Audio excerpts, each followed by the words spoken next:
नमस्कार दोस्तों, मेरा नाम अमरेंद्र त्रिपाठी है। आप मुझे यूजीसी नेट अड्डा 24/7 पर देख रहे हैं। जैसा कि आप सब जानते हैं, मैं प्रतिदिन आपको संस्कृत पढ़ाता हूं। दिसंबर 2024 के सत्र का नोटिफिकेशन आ गया है और इस बार परीक्षा को लेकर के आपके पास बहुत ही कम समय मिला है।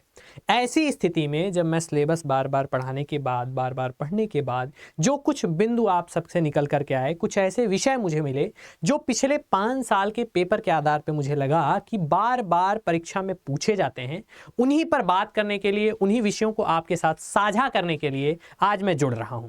जैसा कि आप मेरे पीछे देख पा रहे हैं कि 2-3 सूचनाएं। सबसे पहली सूचना कि यह अति महत्वपूर्ण टॉपिक्स जो आपके लिए परीक्षा के लिए जेआरएफ की जो आपकी जिद है, उस जिद को जिंदाबाद करने के लिए, ताकि आप सफल हो पाएं, उस जेआरएफ को प्राप्त कर पाएं, इन विषयों को जरूर पढ़ लेना है। एक बार मैं आपको पहले भी सचेत कर दूं कि आपको पूरा पाठ्यक्रम यूजीसी कोड 25 संस्कृत का जो है वह स्वयं भी देखना चाहिए, उसको पढ़ना चाहिए। उसके इतर से प्रश्न नहीं आते हैं, प्रश्न उसी में से बन रहे हैं। कहां से प्रश्न आएगा यह बहुत स्थापित बात नहीं है, लेकिन इन विषयों से हर बार प्रश्न आ रहे हैं, तो इन विषयों को आपको अवश्यमेव पढ़ लेना है। जैसा कि इस पे और देखिए, प्रतिदिन आपको 5 से 6 घंटे पढ़ने की आवश्यकता है। क्यों? क्योंकि आपके पास सीमित समय है। उसी में आप अभ्यास भी करेंगे, याद भी करेंगे, थ्योरी भी पढ़ेंगे, प्रैक्टिस भी करेंगे। तब आप जाके अगले 1 महीने की पूरी लगन मेहनत के बाद, 5-6 घंटे की पर डे पढ़ाई के बाद जनवरी में जेआरएफ निकाल पाएंगे। इसके लिए स्वतः भी पढ़ने की आवश्यकता है और मेरे साथ आप पर डे पढ़ सकते हैं यूजीसी नेट अड्डा 24/7 के चैनल पर। शाम को 6 बजे मेरी कक्षा का समय होता है, जब मैं आपके साथ जुड़ता हूं और आपको संस्कृत विषय का अध्यापन कराता हूं। तो आइए अब मैं आपको ले चलता हूं यूजीसी नेट के महत्वपूर्ण विषयों की तरफ। सबसे पहले तो देखिए, आपका जो यह सिलेबस है यूजीसी नेट का, यह कुल 10 इकाइयों में, जैसा कि आप देख रहे हैं, 10 इकाइयों में विभाजित है। इस 10 इकाइयों का अध्ययन, इन 10 इकाइयों को यदि बार बार आप पढ़ेंगे तो आप देखेंगे संस्कृत वांग्मय की विशालता के अनुरूप अलग अलग परिस्थितियों में, अलग अलग खंडों में विभाजित किया गया है। मैं आपको उन्हीं खंडों के माध्यम से प्रमुख विषयों के अवलोकनार्थ लेकर के चलूंगा। 10 इकाइयों को यदि मैं बात करूं तो सबसे पहला जो खंड आपको समझ में आता है, जो वैशिष्ट्य रूप से दिखाई देता है, वह क्या है? इकाई 1 और 2 को हम मिलाकर के पढ़ने आए तो वेद का खंड। वेद खंड अपने आप में बहुत प्रकृष्ट है। सभी वेदों के बहुत सारे सूक्त लगे हुए हैं, वैदिक संहिताएं लगी हुई हैं, ब्राह्मण ग्रंथ, उपनिषद ग्रंथ की विशालता को देखते हुए आप उसे संक्षेप नहीं कर पाएंगे। किंतु इन्हीं स्थितियों में यह कुछ विषय हैं जहां से बार बार प्रश्न आ रहा है। प्रश्न कहां से आ रहा है? तो हर बार आप नोटिस करेंगे कि वेदों के काल को लेकर के जो आपके पहला ही बिंदु है सिलेबस का, वहां से बार बार प्रश्न आता है। कभी बाल गंगाधर तिलक, कभी मैक्स मूलर, कभी याकोबी, कभी अनिर्बान दास, कोई ना कोई जरूर पूछ लिया जाता है। ऐसी स्थिति में यह एक बिंदु परीक्षा की दृष्टि से बहुत महत्वपूर्ण है। ठीक ऐसे ही वैदिक संहिताओं की यदि मैं बात करूं तो हर बार पेपर में आप देखते हैं, आपसे प्रश्न पूछा जाएगा कि अमुक सूत्र किस वेद से संबंधित है, अथवा पाणिनीय शिक्षा किस वेद से संबंधित है, ऋक तंत्र किस वेद का है। ऐसे प्रश्न बार बार आते हैं। यह बिंदु इतना आसानी से पढ़ा जा सकता है। यदि से आप तालिका के माध्यम से, चार्ट के माध्यम से पढ़ेंगे तो समूची किताब को आप केवल एक तालिका में संक्षेप कर याद कर लेंगे और जो 2-3 प्रश्न यहां से बनने हैं वह आप आसानी से परीक्षा में करके आएंगे। आप बार बार जो विद्यार्थी परीक्षा देते हैं वह भी इस विषय में बहुत भ्रमित हो जाते हैं। क्यों? क्योंकि उनका तालिका जो है अस्पष्ट होता है, उनकी समूची ग्रंथावली फैली हुई होती है। उसको विस्तृत व्याख्यान के माध्यम से जब आप एक चार्ट बना करके पढ़ते हैं, एक बार पढ़ें, 2 बार पढ़ें और परीक्षा में आप वह स्वतः सही करके आएंगे, ये ध्यान रखना है। ऐसा ही प्रश्न वैदिक भाष्यकारों से है, हर बार यहां से भी प्रश्न आ रहा है। सूक्तों की दृष्टि से मैं बात करूं तो बहुत सारे 20-25 सूक्त आपके लगे हुए हैं। सभी सूक्तों में आप देखेंगे अग्नि सूक्त, इंद्र सूक्त, पृथ्वी सूक्त और दार्शनिक सूक्त। दार्शनिक सूक्तों से मेरा आशय है नासदीय सूक्त, वाक सूक्त, हिरण्यगर्भ सूक्त और पुरुष सूक्त। यह 4 जो सूक्त हैं दार्शनिक सूक्त की परंपरा में आते हैं। इन सूक्तों से हर बार प्रश्न आपको देखने में मिलेगा। या तो ऋषिका से संबंधित सूक्त का प्रश्न होगा, अर्थ की दृष्टि से प्रश्न होगा, सूक्त में श्लोकों की संख्या की दृष्टि से प्रश्न होगा, सूक्त की स्थिति से संबंधित प्रश्न होगा। लेकिन इन सूक्तों का अध्ययन आपको परीक्षा के लिए स्पष्ट तैयारी करा देगा। साथ ही साथ ऋक प्रातिशाख्य बहुत ही सूक्ष्म विषय है, इससे कुल 8 विषय आपकी परीक्षा में हैं। इन 8 विषयों को यदि आप एक बार मात्र पढ़ लेते हैं तो परीक्षा के लिए अपने आप को तैयार कर लेंगे और जो प्रश्न आएगा वह कर लेंगे। ऐसा ही उपसर्ग और निपात के भी संदर्भ में है। ऐसी स्थिति में जब हम वेद खंड की बात करें तो यहां से 18 से 22 प्रश्नों की संभावना होती है। कभी 18 प्रश्न, कभी 20 प्रश्न, ऐसा आप मान सकते हैं, 1-2 प्रश्न ऊपर नीचे हो सकता है। लेकिन इन बिंदुओं को यदि आप पूरा पढ़ लेंगे तो अधिकांश प्रश्न आपको इन बिंदुओं से देखने को मिलते हैं।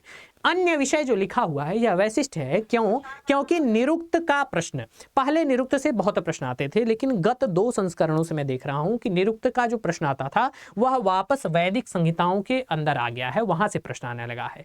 फिर भी आप निरुक्त को एक दृष्टि डालेंगे, उसको देखेंगे, क्योंकि निरुक्त का एक विषय जो निर्वचन का है वहां से प्रश्न संभावना बनी रहती है। पहले बहुत प्रश्न आते थे, वर्तमान में स्पष्ट रूप से नहीं कहा जा सकता है, इसलिए उसे भी देखेंगे। अब आइए इसके बाद जो दूसरा महत्वपूर्ण विषय, दूसरा महत्वपूर्ण खंड है हमारा, क्या है? दर्शन का खंड है। आप सभी जानते हैं दर्शन बहुत रुचि से पढ़ते भी हैं। दर्शन की परंपरा में हम देखते हैं दर्शन बहुत विस्तृत है। हमें लगभग भारतीय दर्शन की 9 जो दर्शन हैं सभी की प्रमाण मीमांसा, सभी का पदार्थ मीमांसा, आचार मीमांसा यह देखने की आवश्यकता है। इकाई 3-4 इसी मूल को लेकर के, इसी परिचय को लेकर के वैशिष्ट की तरफ आती हैं। ऐसी स्थिति में सांख्य कारिका से आपको प्रत्येक बार प्रश्न मिलेंगे, वेदांत सार से मिलेंगे और तर्क भाषा से भी मिलेंगे। तर्क भाषा से भी अब प्रश्न आने लगा है। पहले हम देखते सोचते थे कि तर्क संग्रह पढ़ लेंगे काम पूरा हो जाएगा, तो अब ऐसा नहीं है। आपको तर्क संग्रह का ज्ञान के साथ साथ तर्क भाषा विशेष रूप से अवश्य पढ़ लेना है, क्योंकि न्याय की जो परंपरा आती है, जो दार्शनिक ग्रंथों का परिचय आता है, वह इन सभी ग्रंथों के शुरू में दिया हुआ है। तो भाष्य की परंपरा, वार्तिक की परंपरा, टीका की परंपरा का अध्ययन आपको करने की आवश्यकता है। ऐसे ही जैन और बौद्ध, आप देखते हैं जैन और बौद्ध दर्शनों में से एक से अवश्य प्रश्न आएगा। किससे आ गया नहीं है, दोनों में से एक हर बार प्रश्न आता है। दोनों की पदार्थ मीमांसा, पदार्थ मतलब जैन कितने पदार्थ मानते हैं, या प्रमाण मीमांसा, बौद्ध कितने प्रमाण मानते हैं, ऐसे प्रश्न आपको हर बार परीक्षा में मिल जाते हैं। बौद्धों में एक फिक्स प्रश्न है, आप जानते हैं, प्रस्थान का प्रश्न। प्रस्थान कितने हैं, कौन से प्रस्थान, जैसे माध्यमिक, वैभाषिक, सौत्रांतिक प्रस्थान है ना, इन प्रस्थानों से हर बार प्रश्न मिलता है। ऐसी स्थिति में इन प्रस्थानों पर विशेष ध्यान दीजिएगा, इन्हें जरूर पढ़िएगा। ऐसा ही योग सूत्र का विषय है। योग सूत्र बहुत ही संक्षिप्त विषय है, इतना संक्षिप्त है कि उसे आप एक बार पढ़ लो, 2 बार समझ लो, परीक्षा में उससे कोई भी सवाल कर लोगे। लेकिन आप लोग उसको ऐसा समझ लेते हैं कि यहाँ से क्वेश्चन नहीं आएगा, छोड़ देंगे। तो मैं आपको बार बार याद यही दिलाना चाह रहा हूं कि जिन विषयों से प्रश्न गारंटीड आने हैं उन विषयों को जरूर देखिए। क्यों? क्योंकि वहां से प्रश्न हर बार आ रहा है, इस बार भी आएगा, तो उन विषयों को जरूर देखिएगा। ऐसा ही अर्थ संग्रह बहुत महत्वपूर्ण विषय है। अर्थ संग्रह अब गद्यांश की दृष्टि से विशेष स्थान रखने लगा है। गद्यांश नई शैली में जानते हैं आप, पिछले 2-3 सत्रों से पूछे जा रहे हैं, तो उन गद्यांशों का अधिकांश जो हमें देखने को पोर्शन मिला कि कभी कभी अर्थ संग्रह से भी गद्यांश आ रहा है। इसलिए गद्यांश की दृष्टि से अर्थ संग्रह का अध्ययन, और अर्थ संग्रह के बहुत संक्षिप्त कुछ प्रकरण है, श्रुति का प्रकरण है, वह प्रकरण देख लेने मात्र से आप दर्शन खंड के भी 20 प्रश्नों का समाधान करने में सक्षम हो जाओगे।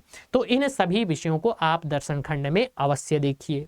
इसके बाद आते हैं, इसके बाद क्या है हमारा, है व्याकरण खंड, इकाई 5 और 6 का। व्याकरण खंड बहुत विस्तृत है अपने आप में। मैंने कहा ना, संस्कृत वाङ्मय की विशालता इतनी है कि इसको आप समूचे गागर में सागर कैसे समेटेंगे, बहुत बड़ा सवाल है। उसी को समेटने का प्रयास है यह, जैसा व्याकरण खंड है। तो व्याकरण खंड में देखो, व्याकरण इतिहास का प्रश्न प्रत्येक बार आप देखेंगे कि व्याकरण में भट्टोजी दीक्षित पहले हुए, वरदराज पहले हुए, नागेश भट्ट कब हुए, वामन जयादित्य कब हुए, ऐसे प्रश्न आते हैं। यह सभी प्रश्न, कोई भी व्याकरण इतिहास की संबंधित पुस्तक आप पढ़ें, कोई भी एक तालिका काल क्रम के अनुसार जो क्रोनोलॉजिकल ऑर्डर में प्रश्न इनके आ रहे हैं, वह पुस्तक से भी संबंधित होंगे, वह आचार्य से भी संबंधित होंगे। क्यों? क्योंकि उससे प्रश्न बनते हैं। तो उन दोनों को आपको तैयार करना है, उनको आप स्मरण करेंगे। पाणिनीय शिक्षा 60 श्लोक हैं इसमें, लेकिन उस 60 श्लोकों में 8 श्लोक बस महत्वपूर्ण है, जहां से हर बार प्रश्न आता है। उन 8 श्लोकों को मैंने आपको कई बार पढ़ाया भी है, आप स्वयं भी जानते हैं। जैसे छंद वेद पुरुष की कल्पना का है या अधम पाठक अच्छे पाठक का है, इन सभी श्लोकों को एक दो बार स्मरण कर लेने मात्र से यहाँ के प्रश्न आप सॉल्व कर ले जाओगे। ऐसा ही भाषा विज्ञान है। भाषा विज्ञान के संक्षिप्त विषय केवल दो विषय, वर्गीकरण का विषय और ध्वनि नियमों का विषय, इन दोनों से प्रश्न आपको हर बार मिलेगा। स्त्री प्रत्यय नवीन व्यवस्था में हम देख रहे हैं कि पूरे प्रकरण के प्रकरण में स्त्री प्रत्यय हर बार आने लगा है। तो स्त्री प्रत्यय को विशेष रूप से देखिए, स्त्री प्रत्यय का प्रकरण समझ लीजिए, उससे प्रश्न क्रमिक ऑर्डर, किस सूत्र का प्रयोग किस क्रम में होता है, यह प्रश्न बन रहा है, इसको आप यहां से तैयार करेंगे। संज्ञा प्रकरण बहुत ही अच्छा प्रकरण है, यहां से हर बार 2-3 प्रश्न होते ही होते हैं कि जैसे संयुक्ता संज्ञा क्या है, निष्ठा संज्ञा क्या है, भ संज्ञा क्या है, इस टाइप के प्रश्न आपको इसमें मिल जाएंगे। ऐसा ही महाभाष्य और देखेंगे, महाभाष्य में मतलब व्याकरण के प्रयोजन, आप जो पहला ही टॉपिक पढ़ते हो ना, वही एक टॉपिक बार बार पूछ रहा है, उसको देख लेना है। और अन्य वाक्यपदीय यहां मैं आपको बताना चाहता था। देखिए वाक्यपदीय अपने आप में एक महाग्रंथ है, पूरा ग्रंथ पढ़ना क्लिष्ट है, इस कारण वाक्यपदीय को समयानुसार उसके प्रमुख सूक्तों का एक दृष्टिपात मात्र आपको परीक्षा तक लेकर के जाएगा। पूरे व्याकरण खंड से हमें 18 से 20 प्रश्न मिलते हैं। इन 20 प्रश्नों में मैं आपको आश्वस्त कर सकता हूं कि यदि हम 15 प्रश्नों की बात करें तो वह केवल इन विषयों में से आपको देखने को मिलेंगे। इसके इतर कुछ प्रश्न होते हैं जो अन्य विषयों में जाते हैं, जैसे तद्धित प्रकरण का है, समास प्रकरण का है, संधि समास आप स्वतः जानते हैं, पीजीटी स्तर पर जिन्होंने भी संस्कृत की पढ़ाई पढ़ी है वह संधि समास से व्यवस्थित रूप से परिचित हैं, आपको कोई दिक्कत उसको सॉल्व करने में नहीं आएगी। इसके बाद आइए साहित्य खंड पर आते हैं। साहित्य खंड सबसे विस्तृत खंड है, सबसे व्यवस्थित और सबसे विस्तृत। आप जानते हैं आपके 5 महाकाव्य लगे हुए हैं, 7 नाटक लगे हुए हैं, 3 गद्य काव्य लगे हुए हैं, 1 चंपू काव्य लगा हुआ है। इतना प्रकरण पूरे एक साल में एक एक श्लोक यदि पढ़ा जाए तो वह अपने आप में बहुत बड़ा है।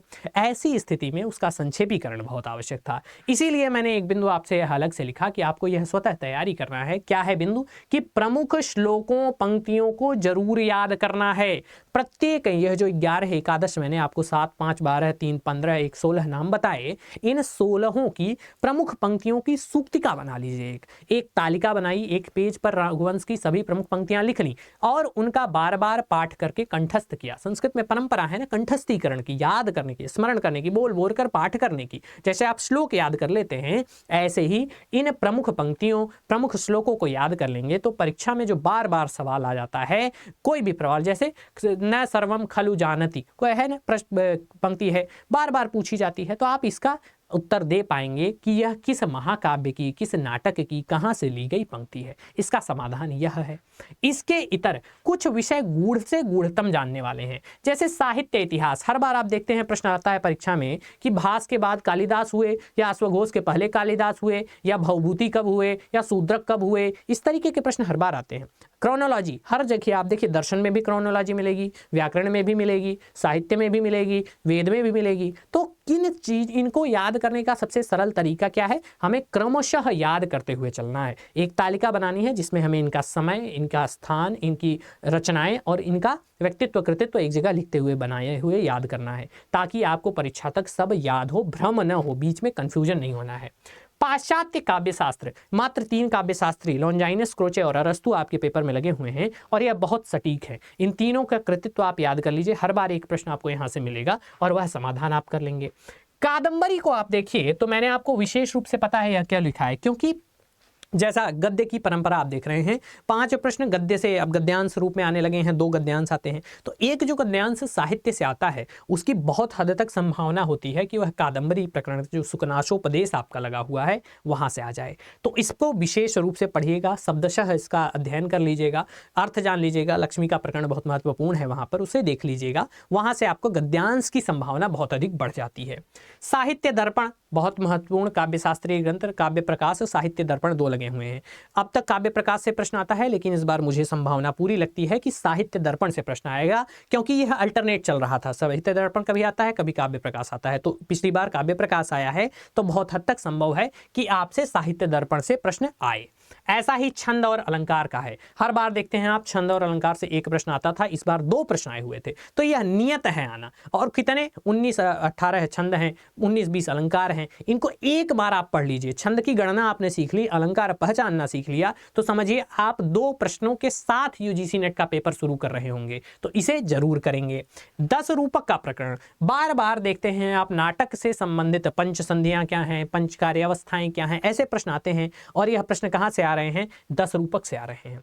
10 रूपक का प्रकरण बहुत ही सरल प्रकरण है, बहुत अच्छा है आचार्य धनंजय का 10 रूपक। इसके सभी प्रमुख पंक्तियों को, प्रमुख नियमों को मैं आपको कंठस्थ करवा दूंगा। आप स्वयं इसकी तालिका बना लेंगे ताकि परीक्षा में आपको इसमें कोई दिक्कत न हो, सॉल्व करने में आप आराम से कर पाएं। लेकिन ध्यान जरूर रखिएगा कि यह जो विषय है, इस विषय मात्र से, पंक्तियों से, प्रमुख पंक्तियों से 5-7 क्वेश्चन आपको मिलते हैं, तो इसे जरूर देखिएगा, जरूर याद करके आगे बढ़िएगा। अब आइए, साहित्य के बाद हमारे पास जो इकाई 9 और इकाई 10 है। इकाई 9 और इकाई 10, इकाई 9 है पुराणे इतिहास की, इकाई 10 है धर्मशास्त्र और अभिलेख की। इन दोनों से हम जानते हैं, इकाई 9 से सामान्यतया 7-8 प्रश्न होते हैं रामायण महाभारत के आधार पर, पुराण के आधार पर, लिपि के आधार पर, और इकाई 10 धर्मशास्त्र अभिलेख से हमें देखने को मिलते हैं 10 या 12 प्रश्न। विषय की दृष्टि से देखूं तो ये इकाई 9 के जो प्रश्न हैं, इकाई 9 के जो विषय हैं, यह अपेक्षाकृत सरल, आसान, स्मरणीय है। इनको आप याद कर लो। रामायण का परिचय ही पूछता है, पूरा रामायण आपको पढ़ने की आवश्यकता नहीं है। रामायण का कालक्रम, रामायण की जो राम की जीवन की घटनाओं का क्रम है, वह क्रम पूछता है। ऐसी स्थिति में इनका परिचय, ठीक ऐसा ही महाभारत में कितने पर्व हैं, कितने आख्यान उपाख्यान हैं, पुराण में कौन सा काशी खंड है, कौन सा स्कंद पुराण है, कौन सा पुराण है या उप पुराण है, ठीक ऐसा ही लिपि का विकास क्रम कि ब्राह्मी लिपि के लिए सेमेटिक का सिद्धांत किसने दिया, फेनेटिक का सिद्धांत किसने दिया, द्रविड़ सिद्धांत किसने दिया, इस तरीके के प्रश्न होते हैं। और यह प्रश्न एक बार 2 बार पढ़ने मात्र से सॉल्व हो जाते हैं, तो इनको आप अवश्य देखेंगे। ठीक ऐसा ही धर्मशास्त्र और अभिलेख से देखेंगे। देखिए, यह बहुत विस्तृत विषय है, यह कहने के लिए संक्षिप्त मैंने लिखा है, लेकिन आपको मैं बताऊं यह बहुत ही विस्तृत विषय है। जैसे अर्थशास्त्र, आप मेरे साथ इस समय यूट्यूब पर प्रतिदिन 6 बजे अर्थशास्त्र पढ़ते हैं। अर्थशास्त्र की दिशा से यदि बात करूं तो कुछ प्रकरण, कुछ विषय तथ्य की दृष्टि से महत्वपूर्ण हो जाते हैं। जैसे गूढ़ पुरुष का प्रश्न है या अमात्य उत्पत्ति का प्रश्न है, यह विषय आपको याद करने हैं। ठीक ऐसा ही मनुस्मृति और याज्ञवल्क्य स्मृति का है। इनके पाठों में प्रमुख बिंदुओं को, तथ्यों को आपको मैं PDF दूंगा, जिसे आपको याद करना होगा ताकि परीक्षा में आप उसका उत्तर दे पाओ। प्रमुख अभिलेख, अभिलेख आप जानते हैं, मैंने आपको व्यवस्थित रूप से शुरू में पढ़ाए थे, सारे अभिलेखों को शब्दशः हमने देखा था। वैसे ही प्रमुख अभिलेखों का आपको स्थान कौन सा है, उनका समय क्या है, उनका अंकन क्या है, उनमें विषय क्या है। जैसे अशोक का एक अभिलेख है जहाँ पे अशोक के नाम के साथ प्रियदसी मिलता है, तभी पता चलता है कि अशोक को ही प्रियदसी कहा जाता था। तो ऐसे तथ्य आपसे परीक्षा में पूछे जाएंगे, आपको इनको तैयार करने की विशेष आवश्यकता है। अब आप सर कहेंगे कि सर आपने यह 35 टॉपिक बता दिए, इतना बड़ा व्याख्यान दे दिया, इसको हम कैसे कर सकते हैं? तो यह बहुत महत्वपूर्ण सवाल है। इसके लिए कुछ तरीके हैं जो आपको फॉलो करने होंगे। सबसे पहले तो देखिए, आपको क्या करने की आवश्यकता है कि आप पेपर 1 और पेपर 2 दोनों की तैयारी करना चाहते हैं, तो इसके लिए आप हमारे साथ UGC नेट अड्डा 24/7 के प्लेटफॉर्म पे जुड़ सकते हैं, जहाँ पे आपको सुनियोजित तैयारी कराई जाती है। मैं स्वयं आपको प्रति विषय मूल ग्रंथ से पढ़ने के बाद पढ़ाता हूँ। मेरी खुद की PDFs हैं जो मैंने बार बार पढ़ने के बाद तैयार की हैं। हैंडआउट्स हैं जहाँ पे तथ्यों को अंकन इस तरीके से किया हुआ है कि वह क्रमिक रूप से आपको याद होते जाएंगे। जब मैंने कहा ना, वैदिक संहिता का चार्ट है, मेरे पास एक ही चार्ट है जो मैंने बनाया था, और वह एक चार्ट इतना समूचा, इतना विस्तृत है कि बार बार जो ग्रंथ आ रहे हैं, चाहे ऋकतंत्र पूछा जाए या कल्पसूत्र पूछे जाए, वह उस चार्ट में व्यवस्थित रूप से मौजूद है। लेकिन उसे आपको बनाना पड़ता है, उसे आपको स्मरण करना पड़ता है। यही करने की आपको भी आवश्यकता है। इसके लिए आप UGC नेट अड्डा 24/7 का चैनल सब्सक्राइब कर लीजिए। UGC नेट अड्डा 24/7 के प्लेटफॉर्म पे जाएंगे तो आपको हमारे पेड बैचेस भी उपलब्ध हो जाएंगे। उन पेड बैचेस में भी आप हमारे साथ पढ़ाई कर सकते हैं। क्या कोड लगाएंगे, ध्यान रखिए, यह मेरा कोड है Y938। इस कोड के प्रयोग से आप अधिकतम डिस्काउंट 80% तक का डिस्काउंट आप प्रयोग कर पाएंगे UGC नेट अड्डा 24/7 के प्लेटफॉर्म पे। और पेड बैचेस में जब आप ज्वाइन हो जाते हैं तो आपको न केवल प्रतिदिन मूल से कक्षाएं मिलती हैं, लाइव क्लासेस मिलती हैं एप्लीकेशन पर, बल्कि रिकॉर्डेड भी मिलता है, हमारे हैंडआउट्स भी मिलते हैं, टेस्ट सीरीज भी मिल रही होती है, पेपर 1 के बहुत सारे क्विजेस भी मिल रहे होते हैं, जो आपको परीक्षा के लिए तैयार करते हैं, परीक्षा के स्तर का एक अभ्यास कराते हैं कि वास्तविक परीक्षा का जो डर है आपके अंदर वह दूर हो पाए। इस तरीके से आप हमारे साथ नहीं में जुड़ सकते हैं। ध्यान रखिए, प्रतिदिन 6 बजे UGC नेट अड्डा 24/7 पर मैं सभी विषयों और ग्रंथों के साथ, कभी अभ्यास, कभी विषय अध्ययन के साथ आपसे जुड़ता हूं। तो उस समय आप जुड़ना न भूलिए। चैनल को सब्सक्राइब करिए, नीचे कमेंट करके बताइएगा जो आपकी जिज्ञासाएं हैं, यह सत्र आपको कैसा लगा। मिलेंगे 6 बजे प्रतिदिन। आप सभी जुड़े, इसके लिए बहुत बहुत धन्यवाद। सर्वेभ्यो नमो नमः। नमः संस्कृताय।